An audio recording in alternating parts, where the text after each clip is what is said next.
A fala de hoje, ela se encontra no primeiro capítulo do Evangelho segundo o Espiritismo, né? Que tem como título: Não vim destruir a lei, né? E o tema geral do nosso encontro de hoje é Espiritismo, renovação constante, sem rituais. Quando eu falava que eu fui ali ver a questão das vibrações e vi o cartaz, nós temos aos sábados de manhã turmas de jovens, adolescentes, crianças, onde nós atendemos essas crianças, né? Como nós aqui fazemos com vocês, mas é o sábado e com olhar para a infância. E eles fizeram, antes das férias, vários cartazes que são espalhados pela casa.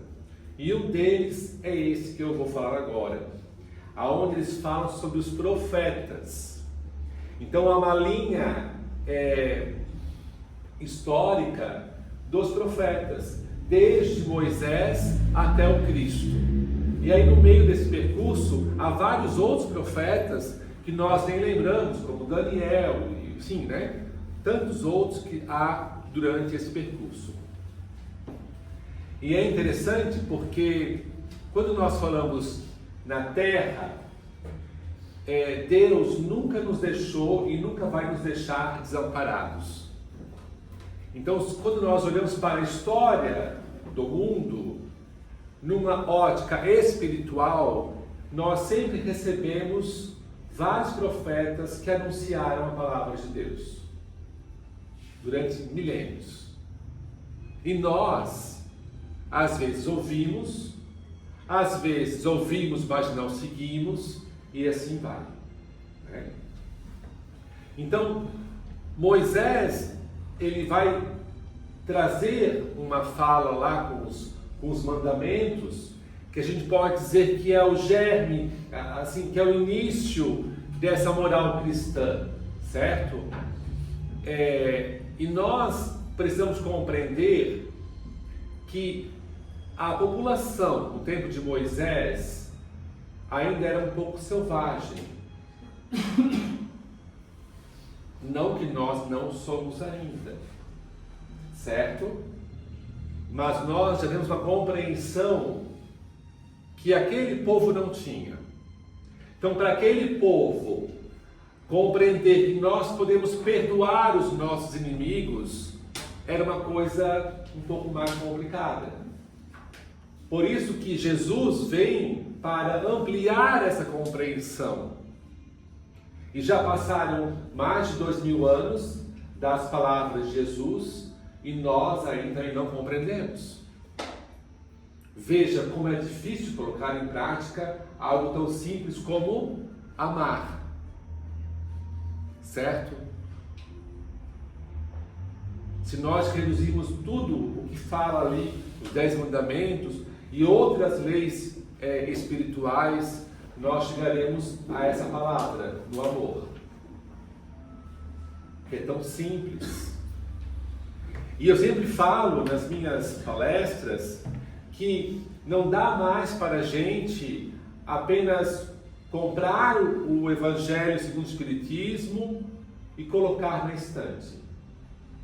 Nós somos convidados nesse momento histórico do planeta a colocar essa palavra, essa vivência em prática. Vejam, o título fala Espiritismo, renovação constante. Se nós pegarmos a história de Allan Kardec, que codificou todo o Espiritismo, olha tudo que ele passou, tantas coisas. Para acreditar naquilo, ele pegou várias pessoas para confirmar as mensagens. Nós tivemos momentos onde nós precisamos de questões físicas para compreender que o mundo espiritual era real. As mesas girantes. Nós tivemos ao longo desse percurso vários médios que tinham uma mediunidade extensiva muito grande. Chico Xavier foi um deles. Chico Xavier, na sua psicografia, ele escrevia automaticamente, que nós chamamos de uma mediunidade, uma escrita mecânica. Hoje em dia é raro você encontrar isso, porque hoje em dia a maioria dos médicos que escrevem, grafam, eles são intuitivos. Mas lá no início se precisou de uma questão mecânica e que o médium nem sabia o que estava escrevendo, para comprovar que aquilo realmente era real. Então nós fomos passando por várias fases desse processo espiritual. Então tivemos o Moisés, ao longo desse período vários profetas, que foram trazendo leis espirituais, e o povo foi também amadurecendo, a gente foi criando uma sociedade mais organizada e com mais leis, e fomos estudando, nós fomos compreendendo algumas questões. Jesus veio e falou várias questões, e vejam, hoje ainda na RGA, a gente fazia uma dinâmica com a parábola do filho pródigo. É tão interessante o quanto um texto como este, essa parábola, ainda é atual nos dias de hoje. No meio da dinâmica, eu comecei a chorar e pensei, meu Deus, estou chorando com esse texto, que eu já conheço. Mas aí você se coloca no lugar desse personagem, desse filho mais novo que vai para o mundo e gasta todo o seu dinheiro e volta para a casa do pai. E o pai corre e abraça o filho. E o pai acolhe o filho. Porque esse pai é misericórdia, esse pai é amor. Nós, ora, somos o filho mais novo, que voltamos correndo para casa e somos abraçados. Mas horas, nós somos o irmão mais velho que ficou. E que lá do portão fica gritando, como tu recebe esse irmão? Eu estive aqui o tempo todo. E o orgulho fala mais alto. E não aparece na parábola, mas a mãe também estava lá, com certeza. Não pense que aquela mãe não estava, A mãe no silêncio de Maria, quantas vezes Maria quase não aparece nos evangelhos. Mas não pensem que ela não trabalhou. E o melhor servo é aquele que faz e ninguém nem vê, né? Nunca me esqueço, uma vez no trabalho, faltou uma faxineira. Só descobriram que existia faxineira no dia que ela faltou. Ela era invisível. Ninguém notava.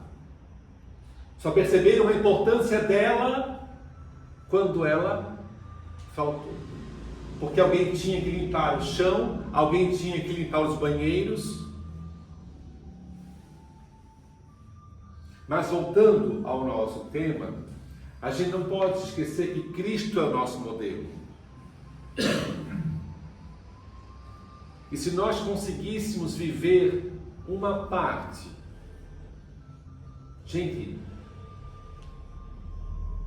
peguem as parábolas, leiam uma parábola por mês, daria uma parábola por semestre, porque as parábolas são tão intensas. Eu falei da livraria porque ler é muito importante. Porque através da leitura eu converso com o personagem e aquele personagem vive algo que eu talvez já vivi ou posso estar vivendo. Falei desse moço, amigo da minha irmã, que está com câncer. Vocês não têm noção o quanto essa dor uniu a família. A família está toda reunida em oração. Vocês acham que essa pessoa, se conseguir sobreviver a esse câncer, será a mesma pessoa? Não, não será. Quantas questões ele vai trabalhar dentro de si? Porque nós não falamos aqui de um ritual externo. Não importa se o Douglas está aqui com uma calça preta, amarela, azul, eu posso vir de Havaiana se quiser. Como já vim no verão, muitas vezes vem de Havaianas. Porque isso não é o mais importante. Se ela daqui a 2 anos acabar o curso e fazer o curso de preleção, ela vai estar aqui fazendo preleção. Daqui a 2 anos. Ah, mas o Douglas já faz há 7 anos de preleção. Aqui não vai ter essa questão que eu vou ser melhor que ela. A pessoa começa a trabalhar, ela entra no grupo mediúnico e ela vai ser um médium como eu, como um outro qualquer. Não há uma hierarquia de trabalho. É lógico que há um respeito para uma pessoa que já tem uma caminhada e já leu livros que eu não li e tem conhecimentos que nós não temos. Mas quando ela participa e fala, aquilo que ela fala e vê vai ter a mesma importância do que o outro. Nós não temos um ritual, porque a nossa ideia aqui não é o externo, é o interno. Toda semana nós falamos reforma íntima, reforma íntima. Essa reforma íntima não está fora. Às vezes fala o mentor para você, faz uma faxina na casa. Porque a reforma interna está tão bagunçada que a pessoa bagunça a casa inteira. Certo? Está um caos. Quando a pessoa internamente não está bem, o trabalho não está bem, o amor não está bem, nada vai bem. Tudo desanda. E para isso nós precisamos conhecer a nós mesmos muitas vezes.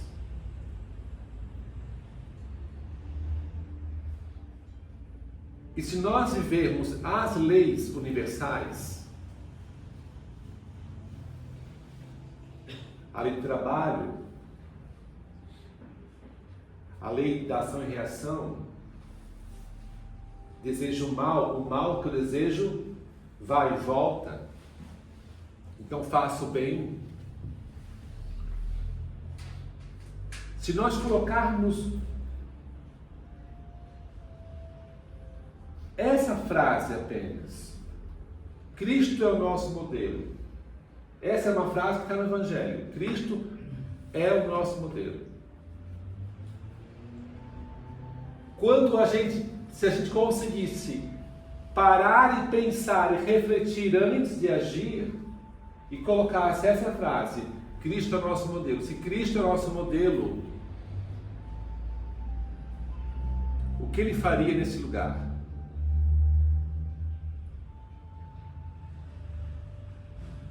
Que não adianta eu saber de cor os 10 mandamentos, sabe? Não adianta eu saber de cor as leis universais do não sei o que, não sei o que. Adianta? No final da vida, ninguém vai fazer uma prova para você se você sabe ou se você não sabe. O que é importante? A vivência. Conhecereis a árvore através dos frutos. Então nós precisamos viver esse Evangelho, viver essas leis. A lei de amor. E eu repito, como foi bacana hoje de manhã quando chegou o povo do Rio Grande do Sul no evento. É emocionante. Porque a gente olha aquelas pessoas que saíram lá do Rio Grande do Sul e vieram para esse evento, aí você olha para elas e pensa, eu não estou sozinho. Tem mais pessoas que, como eu, se doam numa casa espírita e acreditam nesse ideal. que acreditam nas ideias de Cristo, que acreditam que o amor é a solução, que a bondade é a solução, e que nós precisamos construir virtudes, e que isso vai nos ajudar a construir uma cidade melhor. Todos nós queremos uma melhor cidade, mas para isso nós precisamos fazer que o bem aconteça. E eu marquei também aqui, que eu achei interessante, o bem precisa agir. E para agir requer movimento, requer uma ação. Já dizia Paulo de Tarso, a fé sem obras é morta. Então não adianta eu ser uma pessoa que estuda apenas, se eu não pratico esse amor. Se eu vejo meu irmão na rua e já o julgo. Se eu bato o carro e já saio irritado, gritando com o outro. Eu não sei o que o outro passou naquele dia. Há tantas e tantas questões. Então vejam, Cristo, vejam o quanto Deus é misericórdia. Antes de mandar o Cristo, Ele mandou vários profetas. Ao saírem uma semana que vem, passa lá e dá uma olhadinha naqueles profetas. Quem fez catequese vai lembrar de alguns, né? Quem já leu alguns livros vai lembrar de alguns. Aí eu penso, nós acreditamos na reencarnação, e talvez muitos de nós aqui viveram em épocas que ouvimos esses profetas falando. E nós somos aquele aluno, porque eu sou dessa época, sou jovem dessa época, que a gente pegava no ginásio, a gente pegava exame, não passava no exame e ia para a segunda época. Tem gente aqui jovem como eu que vai lembrar disso, né? Então assim, nós muitas vezes ouvimos ouvimos aquele e não entendemos. Aí veio o mestre, falou. Aí eu penso, onde eu estava quando esse mestre estava falando? Por que me demorei tanto para chegar até aqui? Porque nós somos frutos das nossas escolhas. Então que nós possamos continuar, porque o Espiritismo, e esse capítulo, para acabar a minha fala, vai falar sobre o Espiritismo. Que o Espiritismo é essa continuação. Que o Espiritismo é essa terceira revelação. E que através do Espiritismo se rompe esse véu entre o mundo espiritual e o mundo que nós estamos vivendo. E quando nós acreditamos na vida futura, quando nós acreditamos nas leis espirituais, o mundo, a nossa vivência, o nosso dia a dia ganha outro peso. É diferente. As dores que nós passamos ganham outra vivência. Quando nós compreendemos as leis espirituais, nós compreendemos a ação do pai do filho pródigo. Nós compreendemos por que ele sai feliz e gritando e acolhe aquele filho. Porque se nós estamos no amor, nós vamos acolher aquele filho.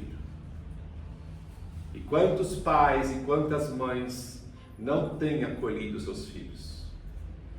Quantas vezes nós não acolhemos os nossos amigos? Eu falei do caso desse rapaz que está com câncer. Quantos amigos nossos passam por dificuldades de saúde? E nós não podemos tirar aquela dor. Não é possível. Mas nós podemos vibrar, orar por essa pessoa. E eu pergunto, será que nós fazemos isso? Porque ser caridoso também é orar pelo outro. Ser cristão é acordar de manhã e é agradecer o dia que está iniciando e pedir que a paz aconteça em nosso caminho. E que todos aqueles que aparecerem em nosso caminho, a gente possa contribuir positivamente em seu caminho. Que nós sejamos uma luz no caminho do outro. Eu peço que vocês leiam em casa, quem tem o Evangelho, esse capítulo, que é um capítulo um pouco mais filosófico da parte espírita. Mas nós, em vários momentos, já ouvimos essas frases, nós conhecemos esses textos. O que nos é preciso agora é viver, é colocar isso em prática. E reforço, não adianta eu saber que a lei foi posta, que é proibido andar de carro sem cinto, se eu não uso cinto. Não adianta eu saber que é preciso usar o cinto, porque num acidente fatal, aquele cinto pode, se não estiver usando, né? Eu sei de consciência. E quando nós temos consciência, as coisas mudam de novo de peso e de compreensão. Provoco vocês quando puderem, a entrarem na livraria espírita e verem os títulos. E às vezes, eu sei que tem várias realidades, para quem não consegue comprar um livro porque está um pouco fora do orçamento, e eu super entendo, vou falar mais uma vez que há na biblioteca pública, certo? É de graça. E a biblioteca pública tem um acervo espírita muito bom. Por quê? Porque o espiritismo, a pessoa muitas vezes lê o livro e acaba doando, né? Sei disso porque a Kátia trabalha lá e foi uma mulher evangélica, e a mulher evangélica ficou brava porque tinha mais livros espíritas do que livros evangélicos. Aí a Kátia falou, acontece isso porque os espíritas doam e os evangélicos não estão doando, né? E eles quase não compram livros religiosos, né? Então assim, quem assim, da Zíbia mesmo, mas é Zíbia, gente, a gente tem que ler, porque numa história da Zíbia, a gente vai se afinizar com tal personagem às vezes, e aquilo vai nos gerar um crescimento. Então, quem quiser estar no centro, não fez ainda a sua fichinha lá na biblioteca pública, vá lá, conversa com eles e vê os livros que eles têm, porque é muito importante. Reforço a leitura. Como que eu vou mudar de vida? Agindo, lendo, vendo bons filmes, ouvindo boas músicas. Porque do céu, o céu vai ajudar, mas nós precisamos fazer nossa parte, tá certo? Então eu peço que releiam esse capítulo do Evangelho, capítulo 1, é o primeiro capítulo, e quando puder, passem, vejam os cartazes que as crianças colocaram aí nos corredores, porque também é interessante.